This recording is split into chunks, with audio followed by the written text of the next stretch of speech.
The morning of July 20th, 1974 brought everything to a halt. Ayşe is going on holiday was the code word for the commencement of the crime. Ayşe did not go on holiday. Turkey realized what she'd been planning for years. The invasion brought destruction with it. Cyprus was brutally split in two. The Greek Cypriots fled to seek shelter in more secure areas and have not been allowed to return to their homes ever since. A few days later, the government of the Republic of Cyprus was forced to transfer the Turkish Cypriots to the occupied areas. Turkey was implementing its partitionist plans in the most brutal way.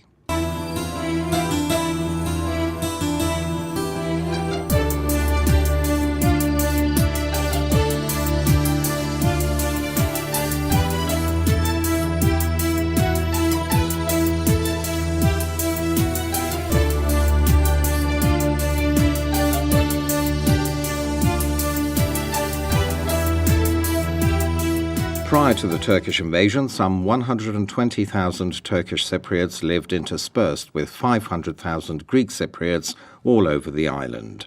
Turkey's prime concern immediately after the invasion was to bring in settlers with the aim of altering the demographic character of the island, and this was achieved through a policy of ethnic cleansing. Today, more than 160,000 settlers from Turkey are living in the occupied areas. If 43,000 Turkish troops are added to this number, it becomes obvious that the approximately 87,000 Turkish Cypriots living in the occupied areas are only a minority. Interminable talks, plans, initiatives, all without result. A solution has not been achieved. On the contrary, Turkey, through her intransigent stance, is attempting to establish the status quo brought about by the invasion by seeking the permanent division of the island. In November 1983, the so-called Turkish Republic of Northern Cyprus was unilaterally and illegally declared. With the exception of Turkey herself, no country has since recognized this entity.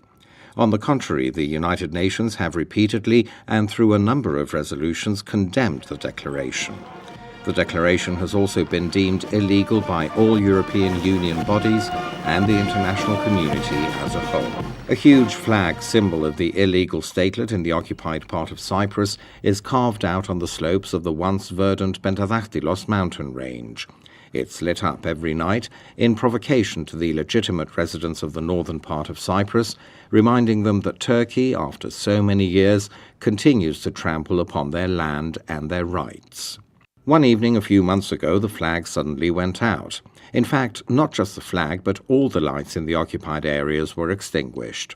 There was a serious problem with the power plants in the occupied areas, where the possibility arose of a very protracted blackout.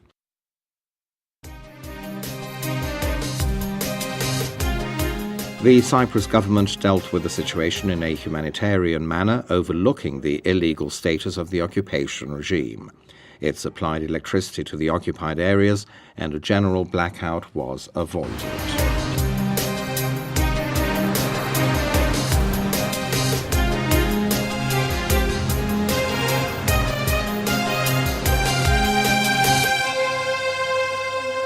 If Cyprus's economy were unified, the Turkish Cypriot community would definitely not be facing the economic problems it's facing today, and which its leadership ascribes to what it calls its international isolation. The true reasons behind the downgraded economy of the occupied areas should be sought from the occupation regime itself and Turkey's own policy. The fact is recognized even by the Turkish Cypriots themselves. Isolated is not the Turkish Cypriot community in the north, but the state, the so-called statelet, which is under the patronage of Turkey. Ahmet Javit, a writer-researcher, has studied the history of Cyprus and has recorded his knowledge and positions in the 16 books he has published. His opinions are expressed lucidly and clearly, despite the fact that, as he says, this bothers the occupation forces. Turkey invaded Cyprus, and since then, our island, 37% of the island, is under Turkish occupation. A lot of settlers from mainland Turkey were transported or settled in the northern part, and now the Turkish Cypriots form a minority in the northern part of Cyprus.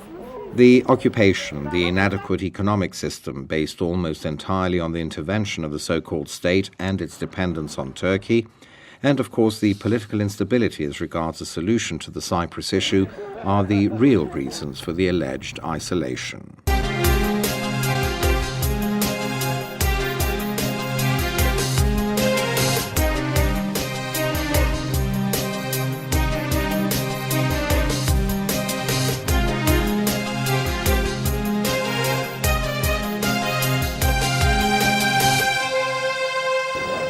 In April 2003, the Turkish occupation forces opened the roadblocks and the movement of Greek and Turkish Cypriots to and from the occupied areas was allowed, albeit with many restrictions.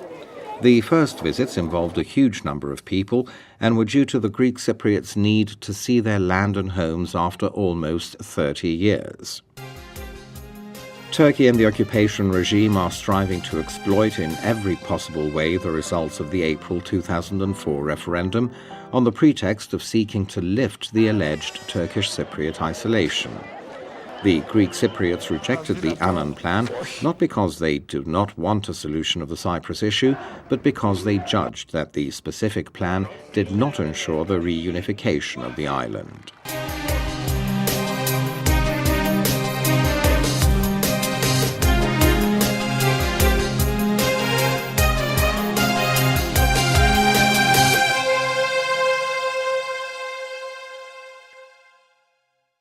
Cyprus became a full member of the European Union on May 1, 2004. Citizens of the Republic of Cyprus can now travel, work and reside freely in all other countries of Europe. The Turkish Cypriots promptly made use of these benefits.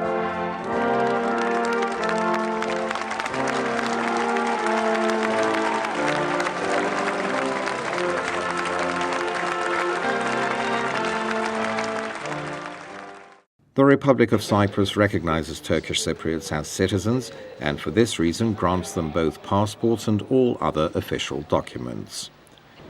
More than 90% of the Turkish Cypriots have to date obtained passports and identity cards of the Republic of Cyprus. This enables them to move freely, work and, should they so wish, set up residence anywhere within European Union territory.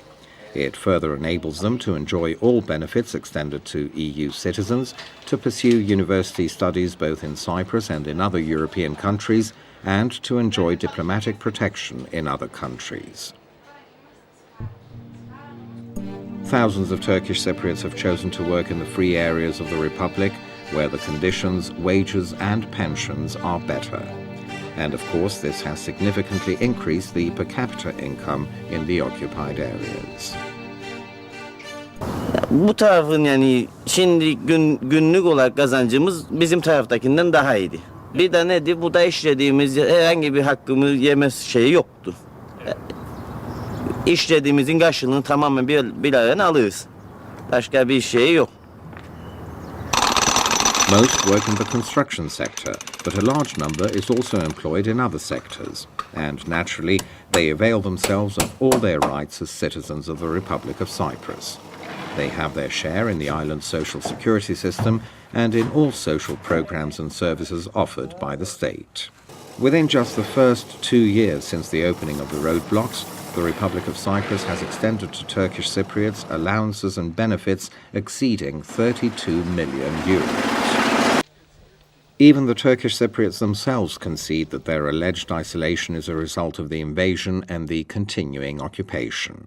Turkish Cypriot journalist Şener Levent dared call things by their proper name. In his newspaper Avrupa, published in the occupied areas, he would editorialize on a daily basis, denouncing Turkey's policy on the Cyprus issue. Avrupa'yı Denktaş'ın bize açtığı davalar yüzünden kapatmak zorunda kaldık. Mahkeme Denktaş lehine bize açılan davalarda karar verdi. Çok ağır bir tazminat kararıydı. 200.000 dolar yaklaşık Amerikan parasıyla Denktaş'a ödememiz isteniyordu. Böyle bir paramız Tabii ki yoktu. Zaten biz de kendimizi haklı sayıyorduk. Ama davayı kaybetmiştik. Parayı ödeyemeyince haciz geldi bize. Burada ne varsa hepsini alıp götürdüler.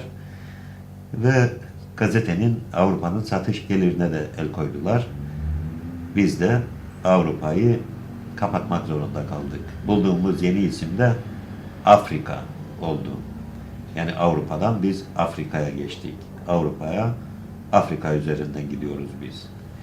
Burası hala Afrika'dır. Avrupa değil. Hala orman kanunları var burada.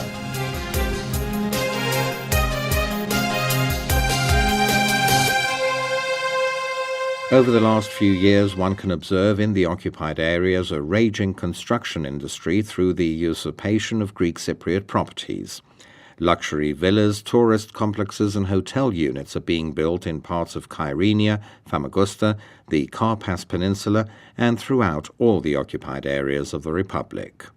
Many of the villas are being sold to European citizens, mainly British citizens. Söyledim işte, yani bütün bu faktörlere bağlı olarak ekonomi ileriye doğru kaydı. Burada bilinçli herkes bunun suni bir ilerleme olduğunu, suni bir refah düzeyi olduğunu biliyor. Çünkü biz ürettiklerimizle kalkınmıyoruz. Hazır bulduklarımızla bu refah düzeyimizi burada geliştiriyoruz. Yani işte en önemli faktör de az önce söylediğim gibi İnşaat sektöründe burada meydana gelen patlamalar, yani yağmacılıktan, hırsızlıktan para kazanıyoruz.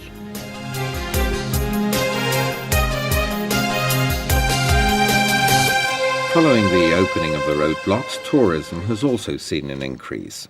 Above and beyond the tourists arriving in the pseudo-state via its illegally operating airports and ports, thousands of other tourists who come to Cyprus for their holidays choose to visit and spend one or more days in the occupied part of the island.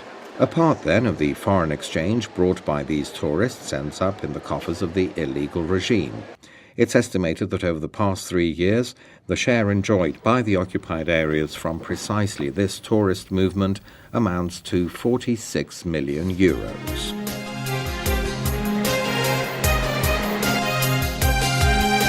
The Cyprus government contributes to the improvement of the Turkish Cypriots' standard of living in every way. Practically all Turkish Cypriots avail themselves of services offered by state hospitals. It's also impressive that a large number of Turkish Cypriots choose to be treated in private hospitals operating in the free areas.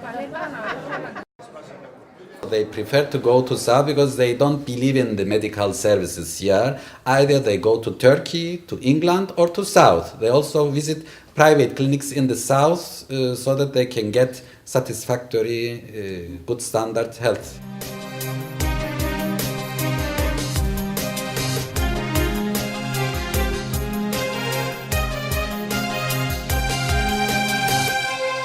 The European Union, as well as the international community as a whole, recognizes the Cyprus government as the only legitimate government representing the Republic of Cyprus, and for this reason the EU has no relations with the illegal regime set up in the occupied areas. It has, however, contributed to the welfare and well-being of the Turkish Cypriots themselves. A shining example is the master plan for Cyprus's divided capital to the benefit of both communities.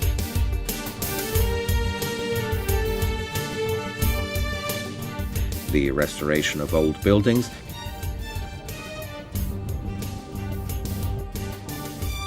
the pedestrianisation of certain areas, and the creation of a sewage system.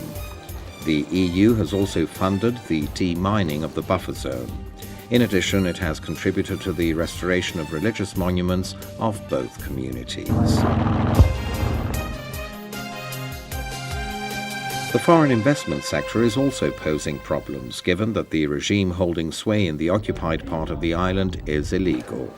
Furthermore, the presence of a large number of settlers also creates problems in economic development, while responsible for this is also the weakness of the Turkish lira being used as tender.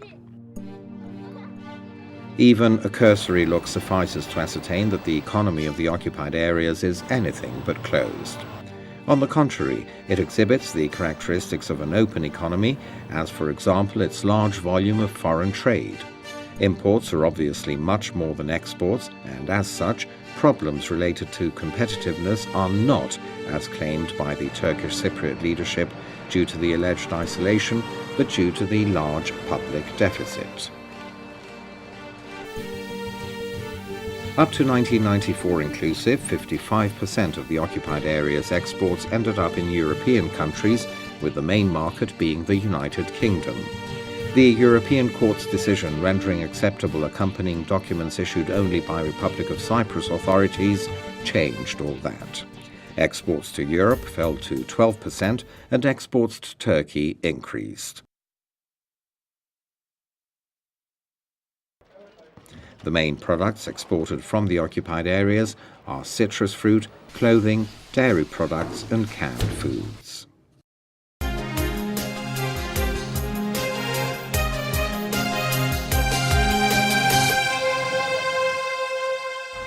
From April 2003 and following the establishment of partial free movement, the entry of goods from the occupied areas is allowed without any customs formalities. The goods should be accompanied by a certificate issued by the Turkish Cypriot Chamber of Commerce and are, of course, subject to the necessary safety and health checks required by the European Union. Consumer spending by tourists, but mainly by Greek Cypriots following the opening of the roadblocks, is another significant factor in the improvement of the pseudo-state's economy. Hundreds of Greek Cypriots visit the occupied areas daily in order to purchase consumer goods and leave behind significant sums of money. During these last 3 years, several million pounds have been spent by Greek Cypriots in the occupied areas' casinos. All these factors have contributed to the increase of Turkish Cypriot income, whereas in 2002 the per capita income barely reached €3,693, in 2005 it had risen to €7,960. The government of the Republic of Cyprus is convinced that through its proposal for the opening of more crossing points to and from the occupied areas, a greater impetus will be given to rapprochement between the two communities, thus improving prospects for the reunification of the country. The Turkish Cypriot leadership maintains that direct trade would help in lifting the alleged isolation of the Turkish Cypriots.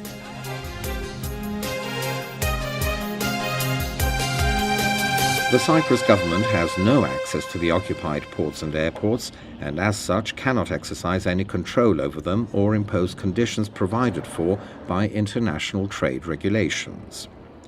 It cannot control the implementation of provisions required by international agreements concerning flight safety and the very operation of airports. As a result, it opposes their operation. In addition, the illegally operating airports are not even recognized by the International Air Traffic Association, IATA, nor are they included in the list of international airports. The same, of course, goes for the occupied area's 2 illegally operating ports. The alleged, then, isolation is exclusively due to the policy adhered to by Turkey, the dependence on Turkey of the inadequate economic system in force in the occupied areas, and the results of the invasion and occupation of the island. Cyprus is not an isolated country. It's a part of Europe, and its lawful residents, Greek Cypriots, Turkish Cypriots, Armenians, Latins, and Maronites, desire to and can live in peace, free without armies of occupation. This is also the firm position of the government of the Republic of Cyprus, a just and viable solution of the Cyprus issue.